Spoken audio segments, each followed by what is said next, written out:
Blanket disappeared, right? I think he changed his name and everything. He's not Really? For over a decade, he said nothing. Not a single interview, no tearful tributes, no public declarations. While the world dissected every detail of Michael Jackson's life and death, his youngest son, Bigi Jackson, once known only as Blanket, remained silent. But silence doesn't mean absence. And now, years after the King of Pop's passing, Bigi has finally spoken. What he reveals isn't scandalous or explosive, but it's raw, real, and quietly devastating. For the first time, Bigi Jackson breaks his silence, and what he shares about Michael Jackson's death and life isn't just heartbreaking. It's the untold truth from the one voice we never heard. Let's take a look at what has been said. The Quietest Jackson. Born into one of the most famous families in entertainment history, Bigi Jackson came into the world already under a microscope. Born on February 21st, 2002, via a surrogate mother whose identity has never been revealed, he was named Prince Michael Jackson II. But the world would come to know him by a different name, Blanket, a term his father used to mean enveloping someone in love and protection. Michael Jackson explained, "A blanket is a blessing." But for many, the name only added to the growing mystique and confusion surrounding the boy. His public debut, unfortunately, would become one of the most controversial moments in Michael Jackson's career.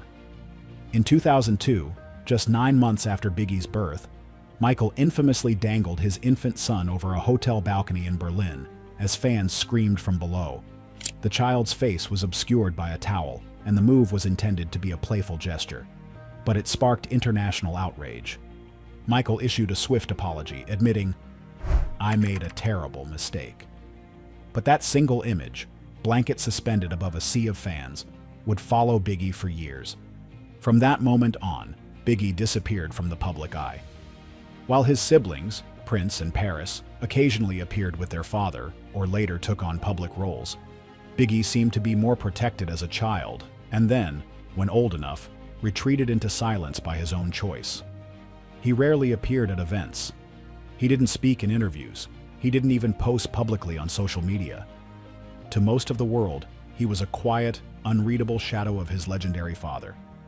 The silence was by design. Biggie, still just a child, was growing up in the chaotic orbit of a father who was both revered and ridiculed. The media wanted headlines. The fans wanted visibility. But Biggie gave them nothing. Instead, he quietly endured the noise, hiding behind high walls, and a last name that carried more weight than he ever asked for. While the world moved on from the Michael Jackson scandal cycles, Bigi Jackson was growing up in the wreckage of fame. For years, he said nothing, but the silence was never empty. It was heavy. It was deliberate. And as we would soon discover, it was protecting something too personal to share. Until now. The Shadow of Neverland. Behind the gates of Neverland Ranch, Bigi Jackson lived in a world that looked like paradise to outsiders. There were amusement park rides, exotic animals, sprawling gardens, and a movie theater in the backyard. On paper, it was a child's dream. But for Biggie, it was a dream built on distance, beautiful, curated, and oddly empty. Michael Jackson constructed Neverland to be a safe haven from the pressures of fame. After a lifetime of media scrutiny and personal trauma, he wanted to raise his children in a fantasy world shielded from public view. On the surface, he succeeded. Biggie and his siblings had private tutors, handcrafted toys, themed birthday parties, and full-time staff to meet their every need.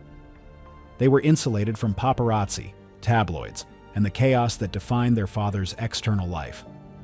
But insulation can also isolate. Michael was rarely home in the way most fathers are.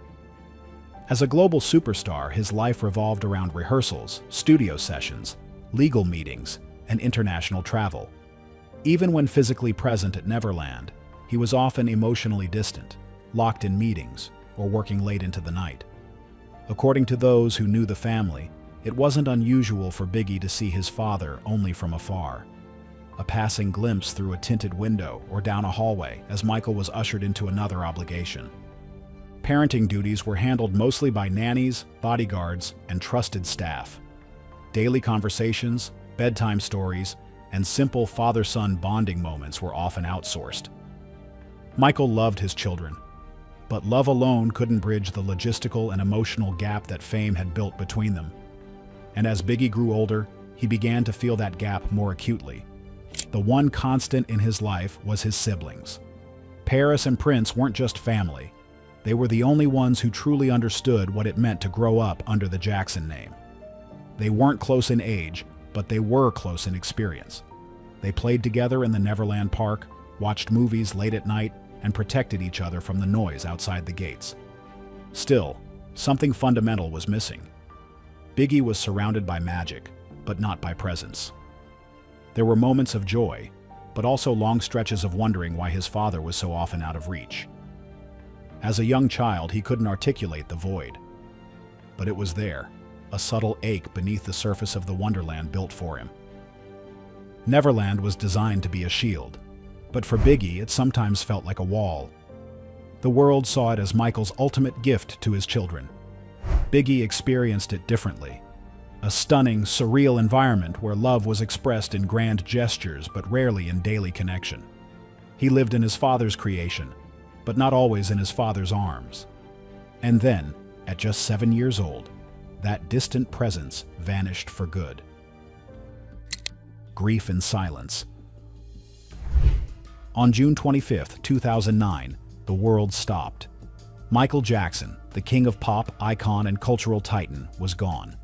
News of his sudden death flooded every screen, every headline, every conversation. Millions mourned the loss of a legend. But for Bigi Jackson, only 7 years old at the time, the grief hit differently. It wasn't about the music or the fame. He didn't lose a global icon. He lost a father, one he was still trying to understand, one that he still desperately needed. At the televised memorial held at the Staples Center, the world watched as Michael Jackson's children stood in front of a grieving crowd. Paris Jackson, just 11 years old, delivered an emotional tribute, her voice trembling through tears. "Ever since I was born, Daddy has been the best father you could ever imagine." Her words became an instant headline. But standing beside her, Biggie remained silent. No tears, no statement, no visible emotion. Just a small, solemn child in a black suit, staring into the unknown. What the world didn't see was the confusion he was holding inside. Biggie wasn't just mourning a parent, he was trying to process the abrupt disappearance of someone he had barely begun to know. The man who was often absent was now gone forever. The chance to build that connection, to ask questions, to be close, that was gone too. In the aftermath of Michael's death, Biggie went to live with his grandmother, Catherine Jackson, in Calabasas, California. The transition was drastic. Gone was the fantasy world of Neverland. In its place, structure, rules, routine. For the first time, Biggie experienced a more traditional form of parenting. Daily meals, set bedtimes, and adults who were consistently present. Janet Jackson, his aunt, also stepped in to help stabilize the children's lives. On the outside, it looked like Biggie had found a sense of normalcy. But inside, the silence remained. He didn't talk publicly about his father. He didn't express his feelings to the world. And unlike his siblings, who would occasionally speak out or share memories, Biggie stayed quiet. For years. The reasons went deeper than grief. Biggie's silence masked a complex mix of emotions: confusion, abandonment, reverence, and regret. He had memories of magical moments, watching movies, hearing bedtime stories, being told he was loved, but also long stretches of emotional distance. In time, those questions grew louder. Why did my father seem so far away? Why did I accept it as normal? Why didn't anyone explain? But those were questions a child couldn't articulate. Not then, not out loud. As Biggie grew into adolescence, his understanding of his father came not from personal experience, but from documentaries, biographies, and secondhand stories. Michael Jackson became more of a myth than a memory. To the world, he remained a pop deity. To Biggie, He became a mystery, one made harder by the fact that the man behind the legend had left before Biggie ever got to really know him. He didn't cry in public, he didn't speak. But the silence itself said everything. When Michael Jackson died, all that the world knew about Biggie was the blanket persona Michael had created. In time, Biggie understood that to get some closure and become his own person, he needed to move away from being Blanket. Rewriting Blanket, a new identity. In 2015, at the age of 13, Michael Jackson's youngest son made a quiet but powerful move. He changed his name. No press release, no announcement, just a decision made away from cameras and headlines. Prince Michael Jackson II would no longer go by the name Blanket. He chose instead to be called Bigi, a name not steeped in headlines, controversy, or childhood infamy. The name change was more than cosmetic. It was Biggie's first public step toward reclaiming control over his identity. Blanket had never been his choice. It was a term of affection given by his father, meant to symbolize love and protection. But in the hands of the media and the public, it became a symbol of something else. An easy target, a punchline, a tabloid label tied to an image he had no control over. By his teenage years, the name no longer felt like comfort. It felt like a burden. The nickname reminded Biggie of a time when his life wasn't his own, when everything from the way he was introduced to the world to the tragic spectacle of his father's death was dictated by forces beyond his control. The name Blanket belonged to a child whom the world projected its fascination onto. Biggie was who he was becoming, someone private, thoughtful, and intent on shaping his own path. Changing his name was also about creating distance, not from his family, but from the media's narrative. Around the same time, Biggie began to assert more independence in other areas of his life. He avoided public appearances. He asked to attend school under a different name. He didn't want to be treated as Michael Jackson's son. He wanted to be just another student, just another teenager. To those closest to him, the transformation was subtle but significant. Biggie became more withdrawn from the Jackson family's public activities. He skipped red carpets. He asked for privacy at events. He began spending more time reading, journaling, and quietly studying film. Even among his siblings, he rarely discussed his father in detail.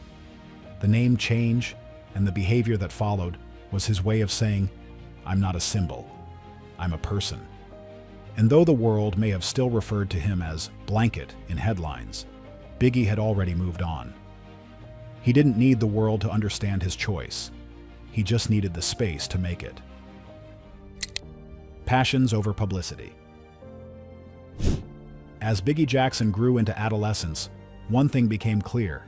He was not interested in fame. While his sister Paris pursued music and modeling, and his brother Prince occasionally made media appearances, Biggie took a different route. He chose privacy, purpose, and passion over public attention. He didn't reject the legacy he was born into, but he refused to let it define him. One of his greatest passions emerged early: film. Encouraged by his father before his death, Biggie was introduced to the world of cinema at a young age. Michael Jackson even hired a private film teacher to educate his children on directing, screenwriting, and production. What began as a shared family interest grew into something deeper for Biggie. It wasn't just a hobby. It became a focus, a way to think, create, and most importantly, connect with his father's artistic spirit. By the time he was a teenager, Biggie had developed an encyclopedic knowledge of movies. In 2019, his big brother Prince revealed in an interview that Biggie could name a film's release year, director, and production team, even if he hadn't seen the movie. "He really thinks and studies about film in a different way," Prince said. "That comes from our dad encouraging him to study it. He championed it." In a rare public move, Biggie and Prince launched a YouTube movie review channel. Their first review was Avengers: Endgame, followed by other titles like Marriage Story. The channel gave fans a small window into Biggie's mind. Analytical, thoughtful, passionate. But even then, he kept a low profile. There were no interviews, no personal anecdotes, just quiet, focused commentary. It was never about building a personal brand or chasing followers.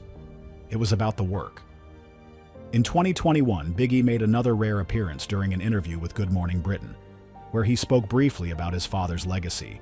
He didn't get emotional. He didn't overshare. He simply stated, "There's a lot of history in this house and the studio here." That's what he was all about. It was a glimpse into how he saw his role, not as a celebrity's son, but as someone trying to carry forward purpose-driven creativity. Biggie also expressed interest in climate change advocacy. In the same interview, he said, "We have some work to do, but our generation knows how important it is." Again, it wasn't about headlines, it was about action. Bigi Jackson isn't chasing the spotlight. He's focused on using his voice for things that matter, on his terms, in his time. But now, firmly in adulthood, when all his choices are his own, cracks in the Jackson family have begun to appear, and Biggie is finally breaking his silence on his father. The estate divide. Cracks in the family. In March 2024, Bigi Jackson, who had spent most of his life avoiding controversy, stepped into the middle of a deeply public, high-stakes conflict. A legal battle over the fate of Michael Jackson's legacy. The issue? A $600 million deal between the Michael Jackson estate and Sony Music, involving the sale of a significant portion of the pop star's music catalog. The decision caused a major rift within the Jackson family, and Biggie was caught right in the middle. Initially, Biggie and his grandmother, Catherine Jackson, stood united. Both were concerned that selling off such a vast piece of Michael's artistic output could damage his legacy. This wasn't just business. For Biggie, this catalog represented one of the last real connections to a father he barely had time to understand. These weren't just songs. They were pieces of a story he was still trying to put together. But when a judge approved the deal, the battle lines shifted. Catherine wanted to appeal. Biggie didn't. In a surprising move, Biggie withdrew from the legal challenge entirely. According to court documents obtained by People, Biggie's legal team stated, "It is readily apparent that a reversal on appeal would be an extreme long shot." In short, Biggie had come to believe that the fight couldn't be won, and continuing it would only cause more damage. Financially, emotionally, and within the family. What happened next made headlines. Catherine requested that the estate cover her legal fees to continue the fight.